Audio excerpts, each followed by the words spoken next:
Hello, आदाब, सत श्री अकाल। केम छो भाई साहब। सिद्धार्थ स्टडी पॉइंट में आप सभी का मैं स्वागत करता हूँ।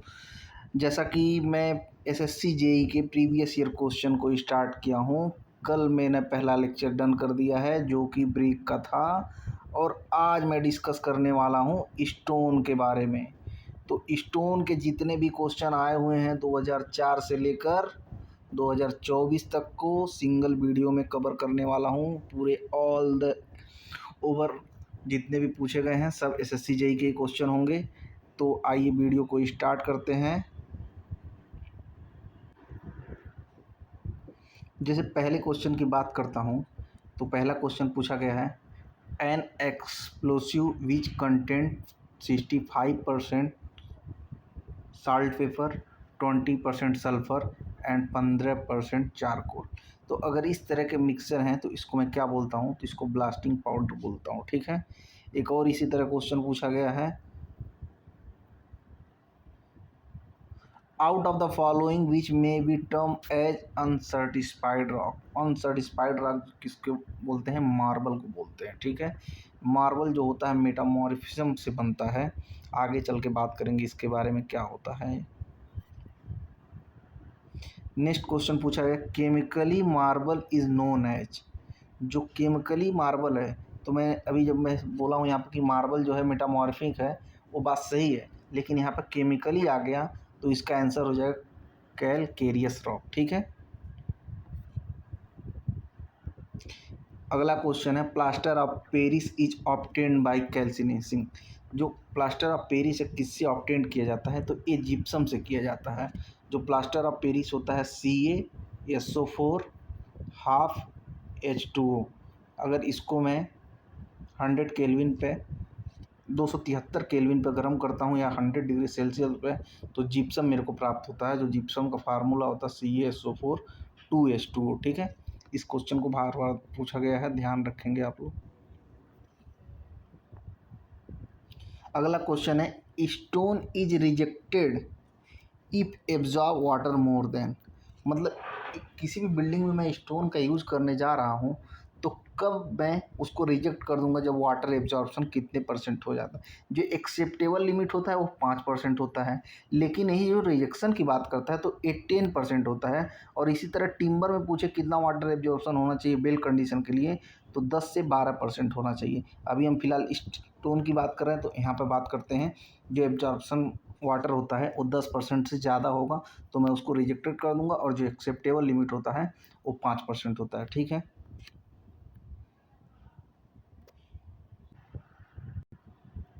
नेक्स्ट क्वेश्चन की बात करता हूँ, तो रॉक हैविंग एल्यूमिना और clay as their major constituent as called. जो मेजर कॉन्स्टिट्यूएंट है एल्यूमिना का और क्ले का, तो उसको बोलते हैं आर्गिलेसियस रॉक। ठीक है। एक और क्वेश्चन पूछा गया है, देखिए, सैंड स्टोन इज। तो सैंड स्टोन जो होता है सेडामेंट्री रॉक होता है। जैसे इसी तरह आप हमको देख सकते हैं, जो ग्रेनाइट होता है इग्नियस रॉक है, इसका मेटामॉर्फिज्म होता है तो ग्नीस बन जाता है। जो ब्लास्ट है वो लेटराइट बन जाता है। लाइम स्टोन जो होता है मार्बल बन जाता है। मड स्टोन जो है सेल्ट बन जाता है। और सैंड स्टोन जो है वो क्वार्ट्ज बन जाता है। ठीक है। ये क्वेश्चन बार बार पूछता है।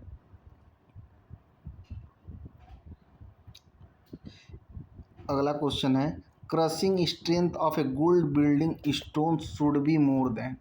जो क्रशिंग स्ट्रेंथ होता है स्टोन का वो कितना होना चाहिए? ठीक। तो 100 kg पर सेमी स्क्वायर से ज़्यादा होना चाहिए, या इसी को बोल सकते हैं 100 MPa मेगा पास्कल, या इसी को बोल सकते हैं 100 न्यूटन पर mm स्क्वायर, क्योंकि मेगा पास्कल जो होता है वो न्यूटन पर mm स्क्वायर के बराबर होता है। ठीक है। एक और क्वेश्चन पूछा है, देखते हैं, hardness of rock can be tested in situ using. जो hardness of rock can be tested in situ है तो स्कीमेटिक हैमर टेस्ट। ठीक है।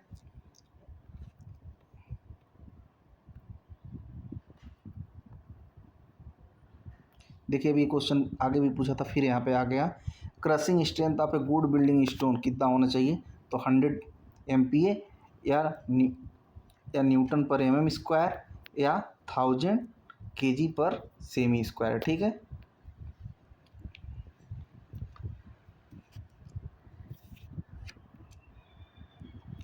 Granite is rock is that by nature. जो ग्रेनाइट होता है वो कैसा है बाय नेचर में, तो वो है प्लूटोनिक रॉक। ठीक है। और एक और क्वेश्चन पूछा था, under heat and pressure granite transform. जो ग्रेनाइट है किस में ट्रांसफॉर्म हो जाता है, तो वो ग्नीज में ट्रांसफ़र हो जाता है। अभी जो मैं पीछे एक डिस्कस किया था वहाँ पे बताया था कि जैसे ग्रेनाइट ग्नीज में हो जाता है, बेलास्ट लेटराइट में हो जाता है, लाइम स्टोन मार्बल में हो जाता है, मड स्टोन स्लेट में हो जाता है, सैंड स्टोन क्वार्टजाइट में हो जाता है, तो इसी तरह ग्रेनाइट जो है ग्नीज में बदल जाता है। ठीक है।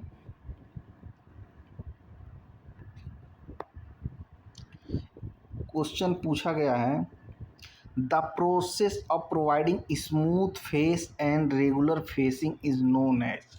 इसको क्या बोलते हैं, जो स्मूथ फेस प्रोवाइड करता है, रेगुलर फेस प्रोवाइड करता है, तो उसको मैं ड्रेसिंग बोलता हूँ। ठीक है। अगर यहीं पे नेचुरल प्रोसेस की बात करता तो उसको मैं क्वेरिंग बोलता। ठीक है। Which of the following is suitable for dam proofing.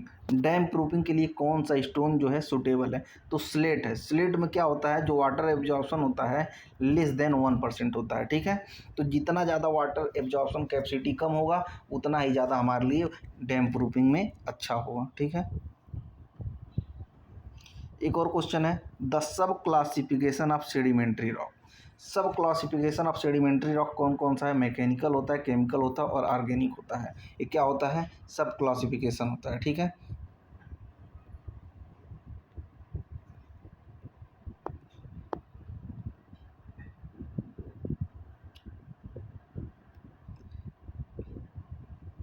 एक और क्वेश्चन पूछा गया है, identify the process responsible for the formation of sedimentary rock. तो प्रोसेस क्या है रिस्पॉन्सिबल जो होता है सेडिमेंट्री रॉक के लिए, तो deposit layer of sand and silt subjected enormous overburden pressure over geological time. ठीक है। ये क्वेश्चन देखिए अभी एक बार फिर पूछा गया था, रिपीट होगा। सब क्लासिफिकेशन क्या होता है, मैकेनिकल होता है, केमिकल होता है, ऑर्गेनिक होता है। ठीक है। ये बहुत बढ़िया क्वेश्चन है, ये हमेशा क्वेश्चन पूछता है। In stone masonry the stone are placed in the position such that natural bedding plane. तो जो स्टोन होता है वो किस पे प्लेस होता है, तो जो वो होता है 90 डिग्री।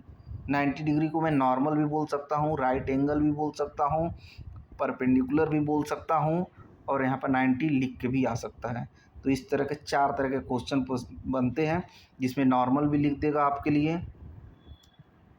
राइट एंगल भी लिख देगा, परपेंडिकुलर भी लिख देगा और 90 डिग्री भी लिख देगा।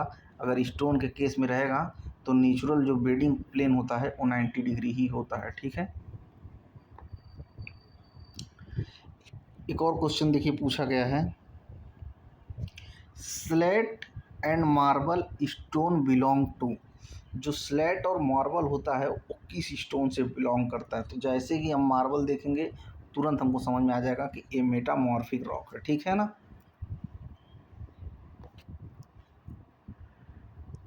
लिखा है, find find the one which is not use to quarrying. जो क्वेरिंग के लिए इसको यूज करते हैं उसमें क्या नहीं है, तो गन पाउडर का यूज मैं करता हूँ क्वेरिंग के लिए, गन कॉटन का भी करता हूँ, डायनामाइट का भी करता हूँ, लेकिन जो मार्बल पाउडर है इसका मैं क्वेरिंग के लिए यूज नहीं करता हूँ। ठीक है ना। देखिए एक क्वेश्चन पूछा गया है, if the rock are form due to alternate of original structure under heat and executive pressure then they are known as. Under heat से जो भी होता है वो मेटामॉर्फिक होता है। ठीक है। जैसे हीट होता है मेटामॉर्फिज्म के लिए, तो वो मेटामॉर्फिक हो जाता है। ठीक है ना। देखिए क्वेश्चन पहले भी पूछा था, plaster of Paris can be obtained from the, तो इसका आंसर हो जाएगा जिप्सम। क्वार्टजाइट इस क्या हो जाता है, ये सिलिशियस रॉक हो जाता है। Which which of the following reason for the decrease use stone house building. तो मतलब ये स्टोन जो बिल्डिंग में है क्यों बहुत ज़्यादा यूज नहीं कर पाते हैं, क्योंकि इसका जो रेशनलाइज स्ट्रेंथ होता है वो एनालाइज नहीं कर पा सकते हैं। कभी यहाँ पे ज़्यादा हो जाएगा, यहाँ पर कम हो जाएगा, यहाँ पे ज़्यादा, यहाँ पे कम, यूनिफॉर्म स्ट्रेंथ को नहीं दिखाता है, इसलिए हम स्टोन का यूज बिल्डिंग में बहुत कम करते हैं। सिंगल इज, सिंगल इज क्या है? डिसइंटीग्रेटेड लेटेराइट, ठीक है। जो सिंगल होता है डिसइंटीग्रेटेड लेटेराइट होता है, ठीक है ना। एक और क्वेश्चन पूछा है, which of the following could be specific gravity of stone B use building material. जो बिल्डिंग मटेरियल हम यूज़ कर रहे हैं इसमें स्पेसिफिक ग्रेविटी स्टोन का कितना होना चाहिए? तो वो 2.7 से 3 होना चाहिए। यहाँ पर ऑप्शन के हिसाब से 2.7 मार देंगे, ठीक है ना। देखिए क्वेश्चन फिर पूछा गया है, the solidification of molten magma when it reach the surface of earth resultant form due to blast and trap होता है, ठीक है ना। जो सरफेस के अर्थ पे आ जाता है, मेटामॉर्फिज्म सॉलिडिफिकेशन, जो मोल्टन मैग्मा होता है वो एकदम अर्थ सरफेस पे आ जाता है, तो उसको ब्लास्ट एंड ट्रैप बोलते हैं, ठीक है ना। एक और क्वेश्चन देखिए इसमें पूछा गया है, which of the following is the main composition of granite. Granite का जो है मेन कंपोजिशन क्या क्या होता है? तो क्वार्ट्ज होता है, फेल्ड्सपर होता है और माइका होता है। ये तीनों जो है मेन कंपोनेंट होते हैं किसके? ग्रेनाइट के, ठीक है ना। एक और क्वेश्चन इसी में पूछा गया, marble is a example of. जो मार्बल होता है किसका एग्जाम्पल होता है? तो मार्बल जो होता है मेटामॉर्फिक रॉक का एग्जाम्पल होता है। इसी स्लाइड में देखिए एक और क्वेश्चन पूछा गया है, which of on which of the following factor the crushing strength of stone does not. मतलब ये किस पे डिपेंड नहीं करता है, जो इसका स्ट्रेंथ होता है इस पे कभी भी टेक्सचर पर डिपेंड करेगा, स्पेसिफिक ग्रेविटी भी करेगा, टेक्सचर और स्पेसिफिक ग्रेविटी, तो इसलिए वर्कबिलिटी पर नहीं करता, क्योंकि वर्कबिलिटी का मतलब ये होता है कि कितने चीज़ों को हम कितने आसानी से कहीं पे प्लेस कर पा रहे हैं, तो उससे उसका स्ट्रेंथ से कोई मतलब नहीं है। लेकिन यही जब कंक्रीट की बात करेगा तो वर्कबिलिटी स्ट्रेंथ पर डिपेंड करती है, ठीक है ना, क्योंकि वहाँ पर जो वाटर सीमेंट रेशियो होता है स्ट्रेंथ के इनवर्सली प्रोपोर्शनल होता है, ठीक है। एक और क्वेश्चन देखिए यहाँ पे पूछा गया है, in stone masonry stone stratified rock are so placed direction of pressure to the plane bedding. Plane bedding की बात मैं कर रहा हूँ तो राइट एंगल पे होगा, या उसको नॉर्मल लिखेगा, उसको या तो 90 डिग्री लिखेगा या तो परपेंडिकुलर लिखेगा। किसी को भी अगर मेरा शॉर्ट नोट चाहिए जो 2004 से लेके 24 तक के सभी ऑनलाइनर फॉर्म में PYQ को कवर करता है, तो वो हमसे ले सकता है। हमारा नंबर 6307481156 पर मुझको व्हाट्सअप करके ले सकता है, जिसकी प्रत्येक सब्जेक्ट की कीमत 21 रुपये है, लेकिन वो पूरा लेना चाहता है तो 149 में ले सकता है, 149 में ले सकता है पूरा होल। और या तो किसी के सब्जेक्ट पार्टिकुलर का चाहिए तो 21 रुपये एक सब्जेक्ट का है, ठीक है। आइए अब आगे बढ़ते हैं। चलिए नेक्स्ट क्वेश्चन देखते हैं, plaster of Paris obtained by gypsum होता है इसका answer. Rock form due to alternation of original structure due to heat and exclusive pressure, तो उसको मेटामॉर्फिज्म रॉक बोलते हैं, ठीक है। इसी तरह और देखिए क्वेश्चन है, granite is mainly compose of quartz and feldspar particle is obtained from igneous rock होता है इसका, ठीक है।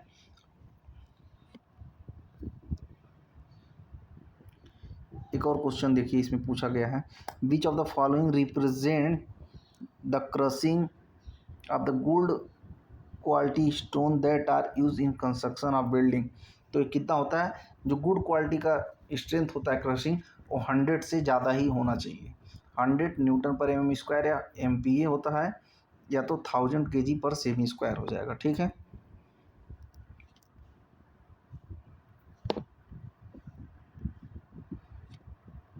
एक और क्वेश्चन देखिए, the light weight aggregate is obtained from. जो लाइट वेट होता है एग्रीगेट का, उसको हम वोल्केनिक सोर्स से प्राप्त करते हैं, उसका वेट जो होता है वो काफ़ी ज़्यादा लाइट होता है, ठीक है ना। देखिए यहाँ पे लिखा है, most light weight aggregate in produce from the volcanic source. Example में इसका क्या है? जो ब्लास्ट फ्रंगर स्लैग है, नेचुरल फ्यूमिंग है,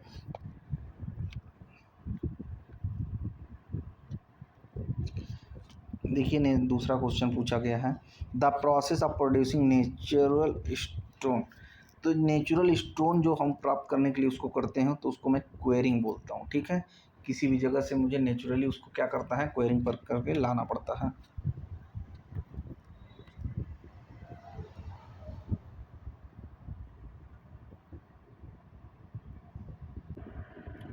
देखिए क्वेश्चन पूछा, विच of the following statement is correct about the rock and mineral. Rock और मिनरल के बारे में कौन सा स्टेटमेंट इसमें करेक्ट है। तो जो quartz and mica are only mineral है। ठीक है, जो क्वार्ट्ज एंड माइका है ये दोनों क्या है, मिनरल है। ठीक है ना। देखिए क्वेश्चन पूछा है, which of the following process more ability to resist fire. जो इसमें कौन सा सबसे ज़्यादा एबिलिटी होता है फायर रजिस्ट को करने के लिए, तो उसको कॉम्पैक्टेड स्टोन। जो कॉम्पैक्टेड स्टोन होता है उसमें जो एबिलिटी होता है फायर रेजिस्टेंस को एब्जॉर्व करने की बहुत ज़्यादा होती है। एक तो क्वेश्चन और देखिए पूछा था, crushing strength good building stone के लिए 100 हो जाएगा। ठीक है ना, देखिए यहाँ पे 100 kg पर सेमी स्क्वायर है, MP हो जाएगा। ठीक है, which of the following metamorphic rocks has more weathering resistant characteristic. तो मोर जो किसमें बहुत ज़्यादा कैरेक्टरिस्टिक होता है रेजिस्टेंट करने की, तो वो होता है क्वार्टजाइट में। ठीक है ना।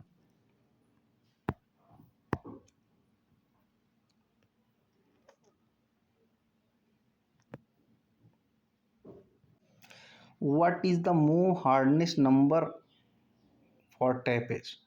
टैपेज के लिए हार्डनेस कितना होता है मो स्केल पे, तो इसकी वैल्यू होती है 8। जो मो स्केल है वो हार्डनेस को बताता है, स्टोन कितना ज़्यादा हार्ड है कितना ज़्यादा सॉफ्ट है।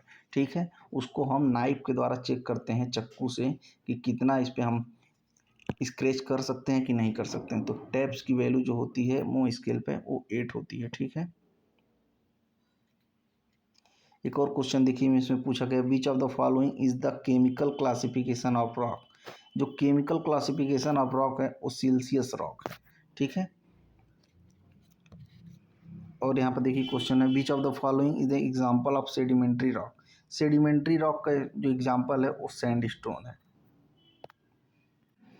और भी जानना है तो इसमें जान लीजिए, जैसे जो ग्रेनाइट होता है, इग्नियस होता है, मार्बल होता है, मेटामॉर्फिक होता है, सैंडस्टोन सेडिमेंट्री रॉक होता है, क्वार्टजाइट जो होता है वो मेटामॉर्फिक रॉक होता है।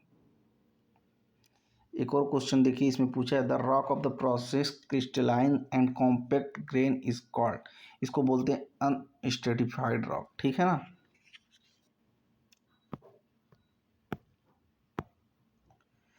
पूछा है, the process of taking out stone from the natural rock is known as. जो नेचुरल रॉक इसको करते हैं उसको क्वेरिंग बोलते हैं।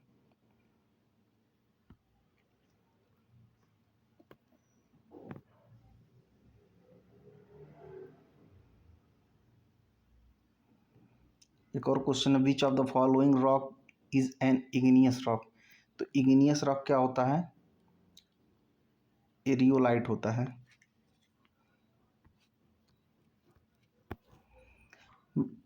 What is the range of specific gravity of granite rock aggregate. जो इसका स्पेसिफिक ग्रेविटी का रेंज होता है वो 2.6 से 2.9 होता है। ठीक है ना, अच्छे क्वालिटी के स्टोन की जो स्पेसिफिक ग्रेविटी होती है वो 2.6 से 2.9 का रेंज में आता है।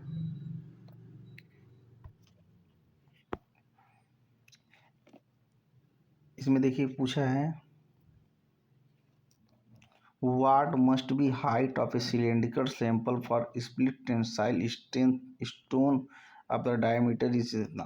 तो इसका हाइट जो हो जाएगा वो 100 mm होता है। ठीक है,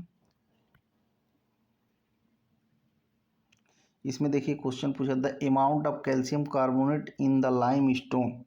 जो कैल्शियम कार्बोनेट होता है लाइम स्टोन में determined by which of the following test. जो कैल्शियम कार्बोनेट होता है लाइम स्टोन में किससे निकाला जाता है, तो वो एसिड टेस्ट से निकाला जाता है।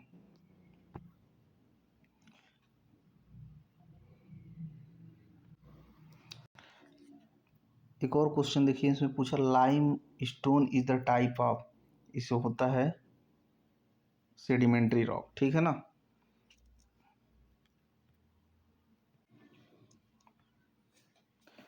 Both granite and basalt belong to are use as building stone. तो जो बसाल्ट है और ग्रेनाइट है 21 ग्रुप में आता है, तो ये आता है इग्नियस ग्रुप में। ठीक है, इग्नियस ग्रुप का एग्जाम्पल है ये ग्रेनाइट एंड बसाल्ट। ठीक है ना। एक और क्वेश्चन इसमें पूछा गया है, in which type of dressing are only the edge of stone block levelled with the help of hammer.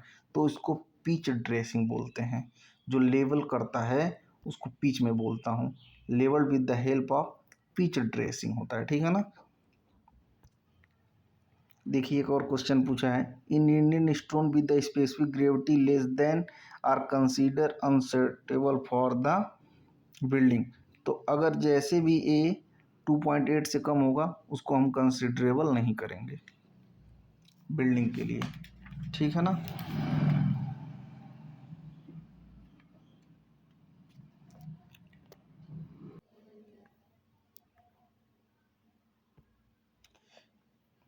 देखिए एक और question, in which of the following finish is the booster और chisel used to make non-continuous parallel make on the stone surface take makes horizontal inclined और vertical। तो इसको हम dragged और combat Phoenix से करते हैं। ठीक है ना। एक और क्वेश्चन देखिए यहाँ पे पूछा गया है, in which type of dressing of stone are about 1 centimetre vertical और horizontal groove shrunk with a chisel having its shape as a hollow semi circle. इसको पंच्ड ड्रेसिंग बोलते हैं। ठीक है ना। एक और क्वेश्चन देखिए यहाँ पे पूछा गया है, specific gravity of most stone lies. जो स्पेसिफिक ग्रेविटी होता है स्टोन का वो 2 से 3 के बीच में लाई करता है और 2.7 से लेके कभी कम नहीं होना चाहिए 2.7 से। ठीक है ना। और यहाँ पे देखिए कुछ मैं टाइप ऑफ स्टोन बता रहा हूँ जिसमें वाटर एब्जॉर्प्शन कितना होता है। जैसे सैंड स्टोन होता है, इसमें 10% से ज़्यादा नहीं होना चाहिए। लाइम स्टोन होता है, इसमें भी 10% से ज़्यादा नहीं होना चाहिए। ग्रेनाइट होता है, इसमें 1% से ज़्यादा नहीं होना चाहिए। ट्रैप होता है, 6% से ज़्यादा नहीं होना चाहिए। सेल होता है, 10% से ज़्यादा नहीं होना चाहिए। ग्नीज होता है, 1% से ज़्यादा नहीं होना चाहिए। सलेट होता है, 1% से ज़्यादा नहीं होना चाहिए। और क्वार्टजाइट होता है, ये 3% से ज़्यादा नहीं होना चाहिए। तो ये था पूरा स्टोन का लेक्चर। स्टोन में हमने जितने भी क्वेश्चन आए थे सबको बहुत तेज़ी से डिस्कस किया। अब करीब 20 से 22 मिनट में हम 90 से 95 क्वेश्चन आए हुए थे, सबको डिस्कस कर लिए हैं। और इसी तरह मैं बताना चाहता हूँ सभी चीज़ का मैं शॉर्ट नोट्स रेडी कर लिया हूँ पूरे सब्जेक्ट का, जो कि 2004 से लेकर 24 तक के सभी क्वेश्चन को वन लाइन फॉर्म में कन्वर्ट करता है। सब सब्जेक्ट 8 से 10 पेज में कंपाइल कर दिए गए हैं। किसी को भी लेना है तो हमको व्हाट्सअप कर सकता है हमारे नंबर पे 6307481156 पर। और वीडियो कैसा लगा ये लोग आप लोग कमेंट करके बताइएगा। और मैं अगला वाला जो लेक्चर है वो सीमेंट पर लेकर आने वाला हूँ। सभी लोगों का बहुत बहुत धन्यवाद हमसे जुड़ने के लिए।